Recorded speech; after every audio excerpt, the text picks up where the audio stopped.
প্রশ্নের উত্তর লাগবো না লাগবো প্রশ্নের উত্তর দেব উত্তর না হলে পালার মধ্যে আবার সমস্যা পালা বাজার না আরে পালা শেষ হইছে নাকি পালা এবার শুরু পালা তো তাড়াতাড়ি শেষ হয় নাকি হ্যাঁ কথা ঠিক আছে পালা এবার শুরু হইল আজকে ফকির সাহেবের কানে গ্যাস্ট্রিক হইছে দেখে ইউটিউবার ভাইরা আমার ঠিক আছে আমার কানে গ্যাস্ট্রিক উনি টাইমে সকালবেলা কইতাছে যে পালা ডাল খিচুড়ি হয়ে গেছে একটা পালা গান পরবর্তী আরেকটা গান অন্য ভাব ধারাই নিয়ে এসকে লাহিতে পৌঁছায়া গেলেও পরবর্তী মঞ্চে আবার পালার জায়গায় পালা দাঁড় করানো এইটাই ঝাঁক বয়াতে সব উনি মুখ দিয়ে যতই করে ডাল খিচুড়ি আসলে কি তাই হয়েছে বিষয়টা তো তা না ব্যাপার হয়েছে কি সুন্দর একটা মেসাল দিচ্ছে কি মেসাল এক বন্ধু বিয়ে করছে বউ খুব আদর করে আর একজনের বন্ধুর বউ আদর করে না খালি কথা হ্যাঁ বর্গীয় কথা ভালোই খাই কয় তোর বউ এত আদর করে আমার বউ আদর করে না তোর বউ আদর করে কারণটা কি রে দোস্ত ওই বউরে খুব আদর করে নাম ধরে ডাকতে হয় নাম ধরে ডাকতে হয় ঠিক আছে পুরো নাম কইতে হয় না অর্ধেক নাম করতে হয় কি অর্ধেক নাম আমার বোন নাম সুচিত্রা আমি সুন্দর করে এই সুচি সুচি তুমি কি শুনছো আমাকে আপনার পানি দিয়ে যাও না এই যে প্রেম দিয়ে ডাকতে হয় আমি কই দোস্ত বাবাটা কায়দা মানসি খাই দিছোস তোর এইভাবে যে অর্ধেক নাম ধরে ডাকোস আমি বাড়িতে যাচ্ছি বড় এইভাবে ডাকি আমার বোন নাম হলো বিচিত্রা সে তো সুন্দর করে দরজার সামনে নক করতেছে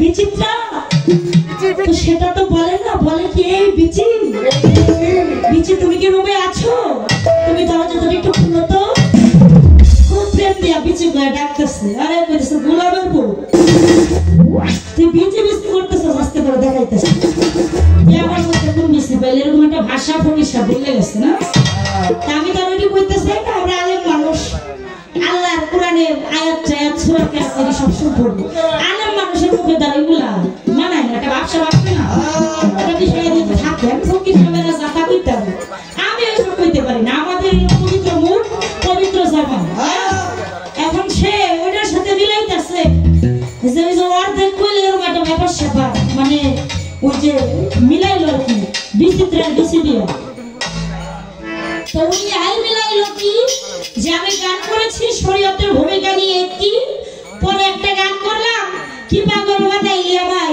কাইরা নিয়া মনোপ্রাণ দয়াল তোর না দেখে রে বাচ্চা না রে কেন গুরুকে যারা ভালোবাসে দয়ালের প্রেম যাদের ভেতরে আছে তারাই দয়ালকে ডাকাডাকি করে না দেখলে প্রাণ বাঁচে না ওইবার দেখ বিষয় নিয়ে কইলে বিষয়টা তো এরকম হইব এই ফকির সাহেব আপনি কি বুঝাইতেছেন খালি জানতাম যে চোখে খালি ঘাস দেখে ছাগল এখন এই ফকির সামনে যে কানেও গ্যাস ঠিক এইটা তো জীবনে দেখি এক লোক রাস্তা দিয়ে যাইতেছে হ্যাঁ বন্ধুর বাড়ি যাইব বন্ধুর বাড়ি থেকে এখন শ্বশুর বাড়ি বেড়াইতে যাইব এরকম একটা শীতের দিন আর কি তো যারা বাইক চালায় দেখবেন বাইকার ভাইরা যারা আছে বুকে তাদের বাতাসটা বেশি লাগে ঠান্ডা লাগে না হ্যাঁ তো চামড়ার একটা জ্যাকেট হ্যাঁ মানে আর্টিফিশিয়াল এরকম কিছু জ্যাকেট বেরিয়েছে ওই জ্যাকেটটা আমি সোজাভাবে গায়ে না দিয়া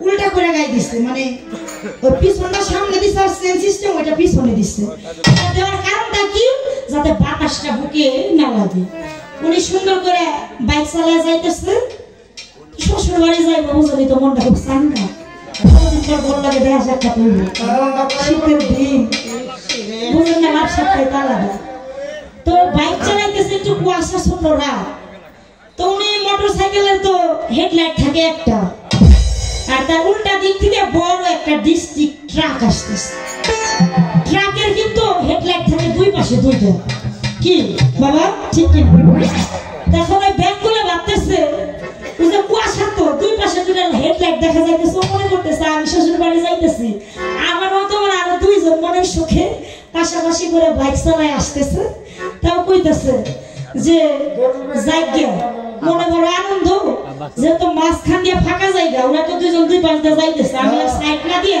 এই দুইজনের মাঝখান দিয়ে ভিক্ষা করি ও হরেন টরেন সিগন্যাল যাই দেয় হ্যাঁ ও আর পাকা মানতেছে না তো মাছ ধরে বরাবর ধরছে যে দুই বন্ধু দুই সাইডটা যাইবো গা, আমি মাঝখান দিয়ে পার হয়ে যাবো। এখন ওনারা তো ট্রাকটা তো ব্রেক করে ফেলছে, অ্যাক্সিডেন্ট হয়ে যাইবো, কিন্তু ওই গাড়া তো আর বুঝতেছে না, ওই তো মাঝখান বরাবর পাড়ি দিব। এখন কত দিচ্ছে টান পুরো 100 ওই ডিস্ট্রিক্ট ট্রাকের লগে ধাক্কা খাইয়া ও গেছে রাস্তার একবারে, এখন বাইক ছেড়ে বসে আরেকটা। এখন ট্রাকের ড্রাইভার তার সাথে তো একটা হেল্পার থাকে, দৌড়ায় নাই না, দৌড়ায় ওরা দেখতেছে যে কি অবস্থা যায় দেখি। এখন ওই যে উল্টা ভাবে জ্যাকেট, এখন ওই গা ধরে টানতেছে যে ওর গান মনে ঘুরে গেছে, গান কোথায় মনে তো জ্যাকেট পরছে উল্টা, কইতেছে ভাই আমার গান সমস্যা নেই, আমি জ্যাকেট পরছি উল্টা ঘুরে, তবে সমস্যা হয়েছে আমার আরাম জানে। কই কয় তাড়াতাড়ি আমার হসপিটালে নেন, আমি ব্যথাটা পাইছি আমার মানে অল্প খুশি, বুঝছেন তো। হসপিটালে নিচ্ছে ডক্টর সবাই খারাপ অবস্থা, এর এই অন্ডকোষটা তাড়াতাড়ি অপারেশন করবে, তাড়াতাড়ি ওটিতে নিয়ে গেছে, অপারেশন রেডি, বুঝছেন। অপারেশনটা সেরকম কইরা এখন ওই যে অন্ডকোষের যে বীজ আর কি, যার ভেতরে পুরুষত্বের জীবন থাকে, ওই সুন্দর করে ধুইছে পরিষ্কার করছে, মানে তাদের যে মেডিসিন আছে ওগুলা দিয়া অপারেশন করব। তো হসপিটালের পাশে আছে একটা বিড়াল, ওই দুইটা অন্ডকোষের একটা অন্ডকোষের বীজ ওই বিড়ালে নিয়ে গেছে। হ্যাঁ, এখন ওই বিড়ালে নিয়ে দৌড় দিচ্ছে, পাশে আছে একটা কুকুর, ওই কুকুরে সাইডে না জানি কোন খাওয়ান দিচ্ছে, ওই কুকুরে বিড়ালে সরতে নিয়ে গেছে। এখন ওই কুকুরে সরতে নিয়ে যাইতে গেছে ওটা পইরা, হ্যাঁ পইরা গেছে। এখন বিষয়টা কেমন জানি হইল না, তো পাশে একটু দুব্বা ঘাস ওইরকম একটা কিছু আছে, তো তার ভেতরে একটা ছাগল, ওই ছাগলের ঘাসের মধ্যে ইয়া ধরে মানে ওটা মানে খাইয়ে বসছে, এরকম একটা ব্যাপার। এখন হ্যাঁ কি করবো, কি হয়ে গেল, কি থেকে কি, এখন ডাক্তার তো দেশে রুগী যদি মরে অবস্থাটা কি, ভালো রুগী। এখন ওই যে ছাগল বলে ওইটা কি জানেন, ওইটা মানে খাসি, মানে যাই বাংলায় পাঠা, মানে এখন ডাক্তার ভাবতেছে যেটা ছাগল মরে যায় যাক গিয়ে তাতে সুবিধা নাই, এমনিতে জব করে খাওয়া যায় যাই যাচ্ছে, কিন্তু যদি এই মানুষটা মরে যায় জীবনটাই তো শেষ করার পাওয়া যাবে না। ওই পাঠাটার অন্ডকোষটা তাড়াতাড়ি অপারেশন করে বাইরে দিলে দেখা যায় যে লোকটার মধ্যে সেটিং করে সুন্দর করে দিয়ে দিচ্ছে, তো সবকিছু ঠিকঠাক আসছে। হ্যাঁ, তো 2 দিন রেস্টে ছিল, সুন্দর করে বাড়ি পাঠিয়ে দিচ্ছে। বাড়ি পাঠানোর পরে তো ওই রোগী ভালো হয়েছে, বেশ কিছুদিন পরে ওই রোগীর বাড়ির সামনে দিয়ে ডাক্তার মনে তো ডর, হাই হাই যে কাম করে দিচ্ছে, যদি রোগী জানে আমার তো 12টা বাজে 13টা বাজে, এখন ডাক্তারের মুখটা গেছে কালা হইয়া। এখন ওই রোগীরা ডাক্তার কইতেছে, এই রোগী আপনি তো ঠিকঠাক আছেন? ও ডাক্তার সব ঠিকঠাক আছে, সবই ভালো, আমি সবকিছু ভালোই দেখি, সবই ঠিক, কিন্তু ওই একটা সাইড একটু কেমন কেমন জানি ভার ভার লাগে, আর আমি যা কিছু করি চোখে খালি ঘাস দেখি, এই ঘাসটা খালি বেশি বেশি দেখি, আমি এটা বুঝতেছি না এই জিনিসটা আমার অ্যাক্সিডেন্টের পরে থেকে হইতেছে, খালি ঘাস দেখতেছি। এই কারণটা কি হইতে পারে? পরে এখন দেখতেছে যে ঘাস দেখতেছে, এর মধ্যে আর একটা বিষয় আসছিল, বিষয়টুকু আমি গোপন রাখছি, আপনাদের কইনে কুয়ে দিই। ওই অন্ডকোষের সাথে ওই যে চোখের যে মণি ওইটা ক্ষত হয়ে গেছিল, পরে ওই ছাগলের ওই বাম পাশের মণিটা অপারেশন করে ওনার ওই শুধু ওই মণিটা সেটিং করে দিয়ে দিচ্ছে। এখন চোখে ঘাস দেখে, আর ওই যে দিকটা মানে প্রস্তাব করবো, প্রস্তাব করতে গেলে খামাখা একটা পাও মানে চোখে গাছ দেখে ওই সাইডটা বাম সাইডটা খালি আমার উঁচা হয়ে যায়, এমন একটা ব্যাপার স্যাপার। কারণ কি ডাক্তার কম তো, ডাক্তার কইরা কোনো বিষয় না, কয়েকদিন পরে আস্তে আস্তে ঠিক হয়ে যাবে, নতুন তো কয়েকদিন পরে এটা ঠিক হয়ে যাবে, এটা কোনো বিষয় হয় না। আপনি কোনো রকম পার হয়ে ডাক্তারে গেছে না, এখন যখন পার হয়ে বাড়ি ছেড়ে বাড়ি নেওয়া গেছে, ডাক্তার কয় বিষয়টা তোই বই, চোখটাও ছাগলের বিচিটাও ছাগল। হ্যাঁ, এখন এই বিচি বুঝতে পাল্টা পাল্টি যতই করেন, যদি জায়গা মতো অপারেশন সঠিক না হয়ে, হ্যাঁ এক কথার জায়গায় 2 নাম্বারে অপারেশন হয়ে যায়, তো গাছ দেখা ছাড়া আর ওই যে একটা মুটা ছাড়া কিন্তু কোনো গতি। তাই ফকির সব কথাবার্তা জাগো, এই বিচির পেশা কিন্তু দোলন সরকারের সামনে কেমন তো বিচি আর চোখে গাছ দেখেন, তার কাছে আছে। আমি দলুন সরকার গল্পের কিন্তু অভাব নাই, এর চাইতে পড়াটাও আমার কাছে আছে, কেবল হলো বৃষ্টি আর চোখে ঘাস দেখা। তো যাক, এবার গানে যাই। চমৎকার কথা, চমৎকার কিছু বলে গেলেন। একটা প্রশ্ন করতে খুব ভালো, সেটা কি প্রশ্ন? দয়াল নবীর আমার একজন সাহাবা ছিলেন। প্রত্যেক সাহাবাই আয়েশা দয়াল নবীর কাছে এসে বলতো, আমার বাবা মা আপনার চরণে কুরবানি হোক। শুধু বাবা মা না, জান মাল, বুঝে বলেছিলাম, স্ত্রী পুত্র, জান মাল, সন্তান সন্ততি এবং বাবা মা সকল কিছু দয়াল নবীর চরণে কুরবানি হয়ে যায়। যাকে বলছে নবীর সাহাবারা বলছে। কিন্তু আমার দয়াল নবী একদিন এক সাহাবাকে বলছে যে তোমার চরণে আমার বাবা মা কুরবান হয়ে যায়। সেই সাহাবাটাকে, তার নামটা কি, আমি আস্তে আস্তে আলোচনা রাখবো, তবে আগে একটা গান গাই। কি বলবো? দরবার থেকে বলেছিলেন একটি পালার গান আর একটা কইরা হইল ভাব গান। এখন এখানে আমার বাবাজি, আমার মালিক চান বসা, সজল চান বসা, আমার এই যে খলিল চান বসা ছিল, তারা বলেছিলেন যে একটা করে পালা গান চলবে, একটা করে ভাব গান চলবে। এই জন্য আমি ভাব গানটা গাইছি। এর লেগে ফকির সব পাই গেছে একটা সুযোগ যে পালা দুটার করে বন্ধ করে দিব, তারপরে পালার বাইরে বিচ্ছাদ দুজনে গায়ে মিলামিশে বাড়তে যান। কেন দুইটার করে খালি বিচ্ছাদ গাবেন? বিচ্ছাদ গাওয়া ছাড়া কি প্রেম ভাব জাগ্রত হয় না? হ্যাঁ, খালি বিচ্ছাদের মধ্যে প্রেম আছে, তাছাড়া কি আর প্রেম নাই? আছে।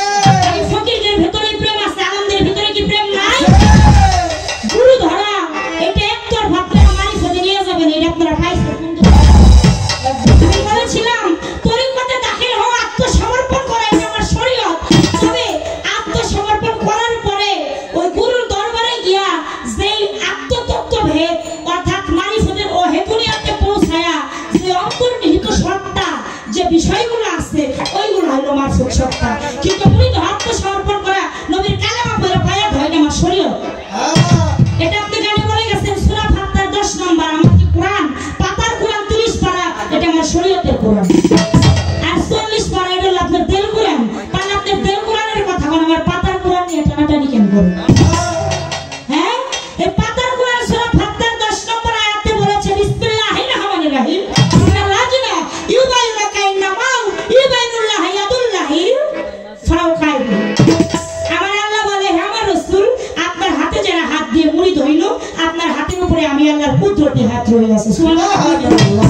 আর রাসূলের হাতে হাত দিলে সেই কামেল ও মুকাম্মেল, একজন আল্লাহওয়ালা, সেই কামেল ও মুকাম্মেল, যিনি সুন্নিগত ভেদে আলেম, যিনি আরেকটা মহাজ্ঞানী আলেমের সঙ্গ করে খেলাফত প্রাপ্ত হয়ে মহা আলেম হয়েছে, যিনি মুর্শিদে পৌঁছায় গেছে।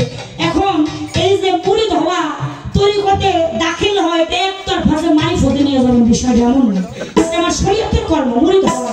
তবে মুরিদ হওয়ার পরে ওই সত্তায় পৌঁছানো, সেখানে কিছু অন্তর্নিহিত বিষয় আদি আছে, ওইগুলো হলো আপনার মারিফতের কর্ম। পাল্লা পয়সা কাটা কিছু কর্ম, এই মুরিদ তরিকতে, এটা আমার শরীয়তের কর্ম। এটা কোরআনে তো কইছে, এটা তো করতে হবে, এটা ফরজ, এটা অবশ্যই ফরজ। মুরিদ আমাদের হইতে হবে, এটা আমাদের শরীয়তের কর্ম, এটা করতে হবে। যারা না করে ওরা পূর্ণাঙ্গ মুসলমান হয় না। কেননা মুসলমান শব্দের অর্থই হইল আত্মসমর্পণ। মুসলমান শব্দের অর্থই হইল আত্মসমর্পণকারী। তাহলে যদি আত্মসমর্পণ করলো, সে কামেল মুকাম্মেল সুন্নিয়াত একজন মহাজ্ঞানী আলেমের হাতে, সে পূর্ণাঙ্গ মুসলমান হইল। আর যে আত্মসমর্পণ করলো না, ও পূর্ণাঙ্গ মুসলমান হইল না। আমাদের ইব্রাহিম আলাইহিস সালাম, তিনি তার সন্তানদেরকে, তার উম্মতদেরকে বলেছিলেন, খবরদার তোমরা মুসলমান না হয়ে কবরে এসো না। তিনি তো আমাদের মুসলমান ধর্মের একজন নবী, যেহেতু মুসলমানের ঘরে জন্ম, তারপরে কেন বললো? এটাই বলেছে যে আত্মসমর্পণ না করে কবরে এসো না, ইহা ইঙ্গিত দিয়েছে। তো এই পর্যন্ত শেষ রাখি। এবার আরেকটা গান গাইলো ভালো, কয় সারা জীবন সেজদা দিয়ে কপালে বানাইলি ঘাম। হ্যাঁ, কপালে নামাজ করে সেজদা দিয়ে ঘাম বানাইস। আরে কোন কি আপনি নামাজ আপনি কি মনে করতেছেন? এটা সাধারণ বিষয়। অনেকেই কয় আমার দয়াল নবী মেরাজে গিয়ে আল্লাহর কাছ থেকে নামাজ আনছে। মেরাজে তো গেল সেদিন, তারও বহু পূর্বে সেই সৃষ্টির থেকে আমার কান যেখানে নামাজ ছিল। ও নামাজ হলে ভালো লাগে না, ভালো লাগবো। বসে দিলেন না ধরে দিলা দিলেন নাকি ওই পয়লা বর্ষের ভিতরে একটা চেপা পুটি আদা দিয়া একজনে নদীতে মানে বসে ফেলছে বড় মাছ ধরবো এখন ওই জায়গায় ওই যে আদারটা চেলা পুটি আছে না আছে ওরা ঠুকরাইতেছে খাইতেছে কারণ আমাদের মতো সহজ সরল আলেম যারা ঠুকরাইতেছে খাইতেছে ওইখান থেকে ওইজন মতো খুব ফকির দাপটালা তাগরা দাড়িওয়ালা একটা ফোন আইসা বলতেছে আমার খাবার কেন খাস আমার খাবার এখন ওই সহজ সরল চেলা পুটিটা কইতেছে হুজুর এটা আমরা খাইলে সমস্যা নাই কিন্তু আপনি খাইলে আপনি খাইলে আপনার লাগে এটা মহাবিল পথ ওই আমার জ্ঞান বেশ বেদক আমার সাথে বড় জ্ঞানী হইছস ইয়া বইলা খেলাই দিচ্ছে সেনাপতি দিয়ে ওরা সাইড কেটে গেছে না তো মুখ দিছে কি করবো ও তো লং ঘুমাইলে একবারে বড় একটা আগুন রেখে বসছে তাগরার মধ্যে বসে বসে বিন্দু ঝাপা ঝাপি যাই করে ছুটাছুটি তো করে না এখন বুয়াল তো প্রাণ যায় যায় চলে যায় বোকা একবারে সন্ধ্যে ছাড় দিয়ে বলতেছে হানি ও সেনাপতি আজ তোদের কথা না শুনে না আমার কপালে আজকে এই দুর্গতি তোদের কথা যদি শুনতাম রে আজকে আমার এই অকালে মৃত্যুটা ফকির সাহেব আজকে আমার মতো সহজ সরল আলেমের কথা ভালো লাগবো না নামাজ পড়তে কইলে রোজা করতে কইলে ভালো লাগবো না কিন্তু জমরা যাই যেদিন এসে টাকরাই বসবিন দিল ওইদিন আমার কথা ঠিকই মনে করবো যেদিন আসবে সময় আমাকে বাধ্য সেইবি নারী কাছে ছাড়বে